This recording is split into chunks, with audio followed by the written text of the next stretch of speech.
Você sabia que os coronéis aqui do Xingu, no século XIX, eram vistos como pessoas más e que enriqueciam porque eram desonestos? Sim, os coronéis faziam negócios e não assinavam nenhum documento. A garantia se dava por um fio do bigode. A fajuta garantia era uma forma de não cumprir com o combinado. Olá, eu sou Ginalda Azevedo Tabosa e vou contar histórias sobre os coronéis linha dura que viveram aqui no Xingu. O coronel Raimundo José de Souza Gaioso chegou na região no ano de 1883, com o intuito de construir uma estrada que ligasse o Baixo ao Alto Xingu. Para conseguir seu objetivo, Gaioso trouxe consigo 90 escravos do Piauí. Esses pobres homens, além de sofrerem as adversidades da inóspita floresta, a qual não eram acostumados, ainda sofriam os mais variados castigos de ordem do coronel. Além dos açoites amarrados no tronco, um dos castigos preferidos dado por Gaioso era colocar ovo cozido quente, ainda com casca, na boca dos escravos. Esse castigo queimava a boca, deixando a pessoa alguns dias sem poder alimentar-se direito. Na cidade de Altamira tem uma rua em sua homenagem, chamada Travessa Coronel Gaioso. E na região da Volta Grande do Xingu existe um riacho chamado Igarapé Gaioso, que foi reaberto para dar lugar ao canal de transposição da usina hidrelétrica de Belo Monte. Outro coronel linha dura era José Porfírio. José Ricardo era funcionário e homem de confiança de José Porfírio, em Vitória. E dentre tantas atribuições, ele era encarregado de tomar conta do porto da Boca do Tucuruí, local que ficou conhecido como Porto do Josézinho. José Ricardo chegou a relatar a parentes que o coronel José Porfírio mantinha uma prisão subterrânea que ficava próximo ao Igarapé do Gelo, pequeno rio que cerca a cidade de Vitória do Xingu. Os prisioneiros eram homens insubordinados ou cruéis e eram condenados a morrer dentro da prisão, o lugar escuro, frio e cheio de morcegos.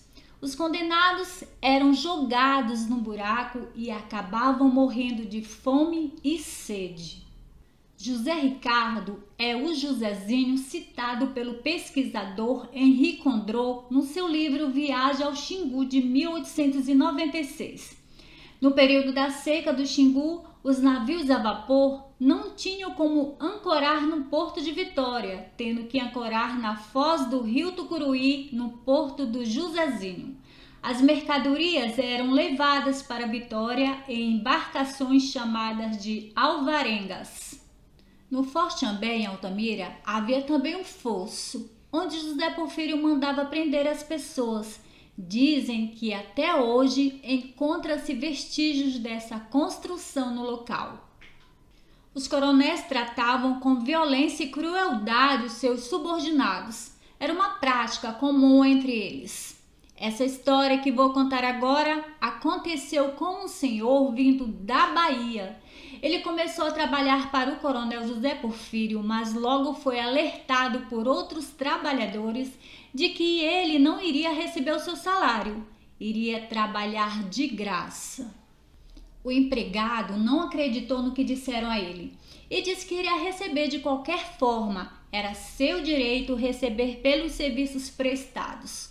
O tal senhor trabalhava transportando mercadorias nos dossos de burros do Forte Xambé até Ponte Nova. No dia marcado para receber seu pagamento, o homem selou um burro e foi esperar na descida da ladeira Altos das Pedras pelo patrão, onde hoje se localiza o Parque de Exposição de Altamira. Ele escondeu-se na mata e ficou à espreita, esperando pelo coronel, que obrigatoriamente passaria por ali. Quando José Porfírio passou, o homem pulou na frente do burro, obrigando-no a parar. Porfírio foi tomado pelo susto. O empregado pegou o cabresto do burro e começou a gritar e dizer que queria receber de qualquer maneira tudo que lhe era de direito. O coronel disse que pagaria. Pago sim, por que não hei de pagar? O homem respondeu ao coronel de que lhe alertaram de que ele não iria receber pelos serviços. José Porfírio disse: não é verdade, sempre honro com meus compromissos. Virou-se e abaixou-se. O homem achou que ele iria pegar o dinheiro para pagar a dívida, mas quando ergueu-se, atirou sem piedade dentro da boca do pobre homem que caiu morto. O coronel mandou que seus homens recolhessem o corpo. José Soares Barbosa foi um outro homem de confiança e gerente de Porfírio. Cuidava das propriedades do coronel e era seu capataz em Porto Vitória. Zé Barbosa andava com um rifle calibre 44 nas costas, mas só utilizava o rifle com as ordens do Porfírio. Ou seja, ao piscar de olhos do patrão, era o sinal dado para disparar o rifle contra o desafeto. Apesar de tantos relatos de maus tratos por parte dos coronéis, encontramos uma nota sobre José Porfírio na revista Eu Sei Tudo, Magazine Mensal Ilustrada de 1950, feita por Inês Maris. Ela escreveu o seguinte: o que mais de extraordinário encontramos na biografia desse sertanejo de hábitos requintados, ela se referia a José Porfírio. Foi um traço profundo de compreensão humana, político de largo prestígio, latifundiário, dono de meio mundo de terra e meio mundo de gente, jamais consentiu que a prepotência lhe obscurecesse a visão de administrador, ou lhe endurecesse o coração de condutor de homens.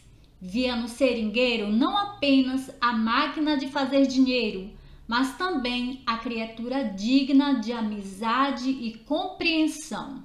Porém, há uma nota no jornal da época em que contradiz a fala da senhora Inês Maris. A nota diz que José Porfírio mandou um dos seus capangas a tomar à força grande quantidade de borracha de 35 trabalhadores, negando-se a fornecer-lhes alimentos.